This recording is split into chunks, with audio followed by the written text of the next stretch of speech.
સો yes guys, હું જઈ રહી છું વડોદરાથી દિલ્હી. હવે આ એક નાનકડી જર્ની છે જે મારી 48 આવરની છે. હું જનરલી અત્યારે મારા બધા ટ્રાવેલિંગ હોય છે કેલ્ક્યુલેટિવ હોય છે because of I am not travel kind of person. So I take my flight with my one of the friend is Chirag, and અમે બંને લોકો એક વર્કશોપ અટેન્ડ કરવા ગયા હતા જે related to our business, related to growth, right. So અમારી flight વડોદરાથી નીકળી અને Delhi પહોંચવાઈ.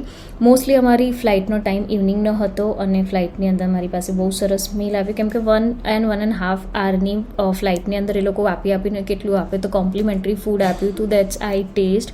Food is not that much good but it's okay. રાત પડી અમે લોકો દિલ્હી પહોંચી ગયા. દિલ્હી એરપોર્ટ પર અમે લોકો આવ્યા પછી we are going in to the metro. Full loan hectic હતું મેટ્રોની અંદર. સો મેટ્રોમાં આવ્યા પછી સેકન્ડ ડે મોર્નિંગની અંદર હું રેડી થઈ ગયા because of I use my brand T shirts. તો મેં મારી કંપનીની ટી શર્ટ પહેરી હતી વ્હાઇટ કલર બ્લુ જીન્સમાં. દેન હું અને ચિરાગભાઈ બેસી ગયા. થોડા ઘણા વિડીયોઝ ક્લિપ લીધા બિકોઝ ઓફ બધું ખાલી હતું, લોકો રજિસ્ટ્રેશન કરી રહ્યા હતા, એન્ટ્રી કરી રહ્યા હતા. દેન આફ્ટર સેશન સ્ટાર્ટ થઈ ગયું. They have to provide amazing kit. આ કિટની અંદર અમારી પાસે નોટ્સ કરવાની હતી તો we have to start notes.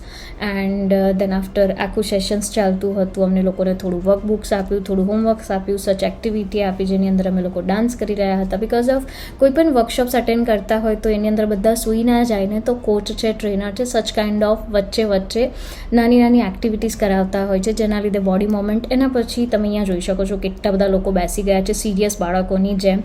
Look like કે ભાઈ કંઈક તો થઈ રહ્યું છે, બધા બહુ જ સિરિયસલી જોઈ રહ્યા છે. મારી પણ ફિલિંગ આ લોકોને જોતા એવી જ હતી અને બધા લોકો પોતાનું કામ કરી રહ્યા હતા. એન્ડ દેન આફ્ટર આલ બેક ટુ ધી બરોડા.